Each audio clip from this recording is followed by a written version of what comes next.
अच्छे लोग और अच्छी पढ़ाई और अच्छे सवाल।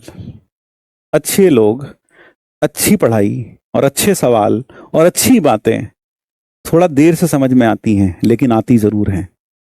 लेकिन एक ना एक दिन आती जरूर हैं।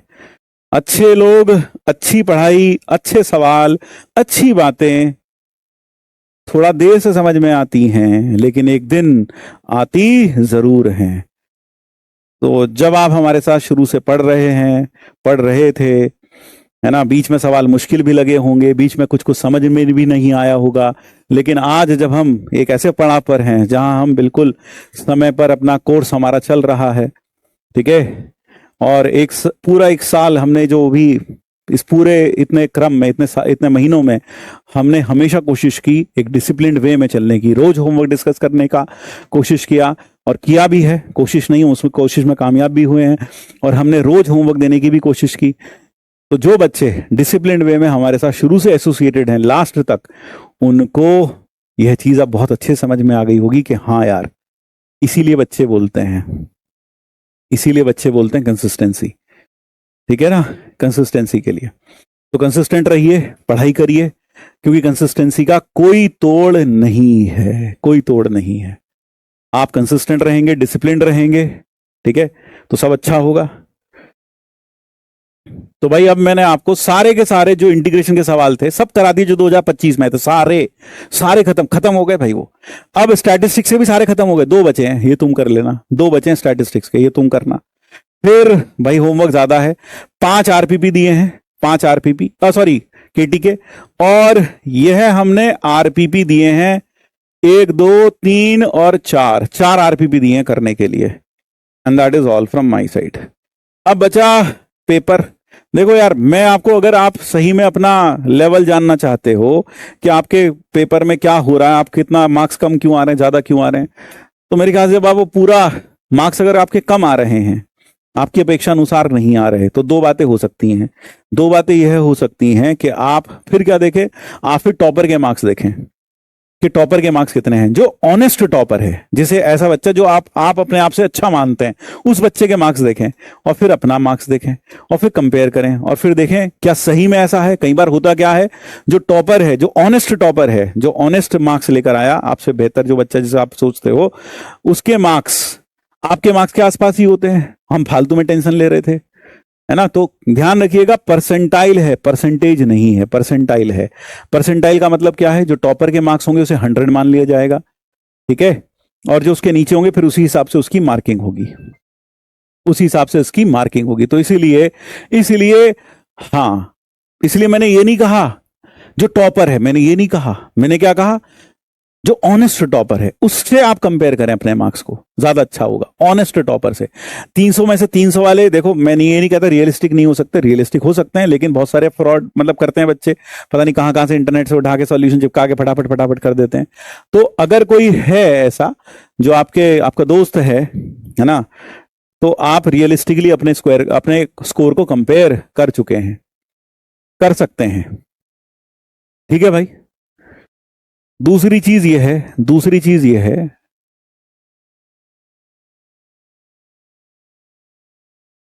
ठीक,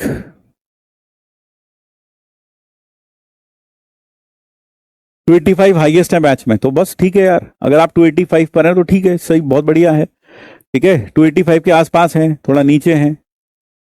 टॉपर कैसे ढूंढें, टेलीग्राम पर पूछ लो, हम पूरा ग्रुप है हमारा, तो उस पर पूछ लो जो रियलिस्टिक है आपको लगता है, तो वहां पूछो बच्चों से कितने मार्क्स आ रहे हैं, तो आपको पता समझ में आ जाएगा। तो कई बार हम होता गया, हम बहुत ज्यादा पैनिक होते रहते हैं, हमने देख रहा भाई ये 300 में 300 आ रहे हैं, पता चले उस बच्चे ने तो पता नहीं कैसे चीटिंग बीटिंग करके कर दिया, तो उसलिए उससे ज्यादा डिप्रेस ना हो। और दूसरा दूसरा यह भी है कि अपने टेस्ट को एनालाइज करें। एनालाइज कैसे करें, कि आपको सवाल आते ही नहीं थे, ऐसा तो नहीं है कि घर पे आके आपसे सवाल बन गए, वहां नहीं बने। ऐसा भी होता है कि जब टेस्ट दे रहे थे उस दौरान आपसे सवाल नहीं बने, लेकिन जब टेस्ट खत्म हो गया उसके बाद आपसे सवाल बन गए। क्या ऐसा है? अगर ऐसा है तो इसका मतलब है आपको एग्जामोफोबिया है, आपका दिमाग बहुत जल्दी जल्दी नहीं सोच पाता। तो आपको क्या करना पड़ेगा, टाइम बाउंड मैनर में प्रैक्टिस करनी पड़ेगी, उससे ही अच्छा होगा। फिर कहीं ऐसा तो नहीं है कि आपको सवाल देखकर आपको समझ ही नहीं आया, बाद में भी समझ में नहीं आ रहा, तो इसका मतलब क्या है, आपने अच्छे से पढ़ाई नहीं कर रखी, कॉन्सेप्ट्स आप भूल गए हैं या फिर आपको कॉन्सेप्ट्स आते नहीं है, तो रिवीजन करिए। अगर आपसे सिली मिस्टेक्स हो रही हैं कि सर किया तो सब था लेकिन नेगेटिव हो गया, कैलकुलेशन एरर्स कर दी, इसका मतलब आपसे सिली मिस्टेक्स हो रही हैं।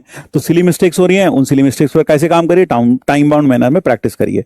यही सब कारण है, यही सब कारण है जिस कारण से मार्क्स नहीं आते। 180 से ऊपर आना चाहिए बस आपका स्कोर। जिस दिन 180 से ऊपर आना शुरू हो जाएगा लगातार, तो संतुष्ट रहना फिर। पर लड़की बनना पड़ेगा, कोई भी रिप्लाई नहीं देता है। टेलीग्राम पे सब लड़की को देते हैं। Thank you sir. चौधरी साहब कह रहे हैं, मैं चौधरी साहब को रिप्लाई दे दिया करो, चौधरी साहब बेचारे काफी फ्रस्ट्रेटेड लग रहे हैं। सर रिवीजन नहीं हो पा रहा है। भाई रिवीजन में मैंने आपको बताया, अगर आपसे कुछ भी नहीं हो रहा तो जो मैंने आपको हैंड रिटन नोट्स दिए बस उन्हीं को रीड कर लो एक बार, बस उसी को रीड कर लो, ठीक है। ब्लैकआउट हो जाते हो क्वेश्चन देखकर, ब्लैकआउट अगर आप क्वेश्चन देखकर हो जाते हो तो इसका मतलब आप एग्जाम में डर के कारण आपका दिमाग ब्लैकआउट हो जाता है। और रिवीजन में मैं आपको सही बता रहा हूं, अगर मैं आपकी जगह होता, मेरी इतनी क्लासेस होती और मैं जो होमवर्क भी करना, मुझे सर की बात भी माननी, मुझे होमवर्क भी रोज करना है, मुझे रिवीजन भी करना है, लेकिन रिवीजन नहीं हो पा रहा, तो मैं क्या करता, क्लास नोट्स बल्कि जो हैंड रिटन नोट्स है उन्हें एक बार पढ़ लेता। जैसे मान लो सर्कल पढ़ लेता पूरा उठा के, बस हैंड रिटन नोट्स जो सर ने दे रखे बस वही पढ़ लेता। रेडिकल एक्सेस, ये फैमिली ऑफ सर्कल, ये होता है, ये होता है, ये होता है, बस उतना उतना पढ़ लेता, काम खत्म। क्लास नोट्स पढ़ लेता और अगले दिन बैठ के क्लास नोट्स को जो पीडीएफ दे रखी सॉल्व, उसी को स्क्रॉल करके उसी के सॉल्यूशन भले ही रीड कर लो, तब भी कल्याण हो जाएगा भैया। हाँ, जो अच्छे अच्छे सवाल है थोड़ा बहुत पेन चला दो यार, इतना ही कर लो यार, ठीक है। चलो बस इतना ही। मैंने आपको हर्माइट आइडेंटिटी का प्रूफ तो मेरे ख्याल से पहले ही दे दिया था। हर्माइट आइडेंटिटी का प्रूफ दिया ना मैंने, I think I have already done that. Functions में दिया होगा लास्ट में, पीरियोडिक फंक्शंस के पास में दिया तो है, मुझे ऐसे याद आ रहा है, ठीक है। Second derivative point of inflection के बारे में देखा, इंफॉर्मेशन नहीं देता ना, अभी आगे आएगा, कल तक रुक जाओ, कल पॉइंट ऑफ इन्फ्लेक्शन भी बताएंगे। Difference between local maxima, absolute maxima and only maxima. Plain भी है, मसाला भी है, तड़का मार के भी है। अब बस लोकल मैक्सिमा, मैक्सिमा तो एक ही बात है, लोकल मैक्सिमा बोलो या मैक्सिमा बोलो। एब्सोल्यूट मैक्सिमा वो सारे डोमेन में सबसे ज्यादा, ये आस पड़ोस में सबसे ज्यादा। अभी तक इतनी बात समझ आई तेरी। तो फर्मा थ्योरम की जरूरत, ये तो आपने हमें पहले बता रखी है। हाँ, बहुत सारी चीजें तो पहले ही बता देते हैं।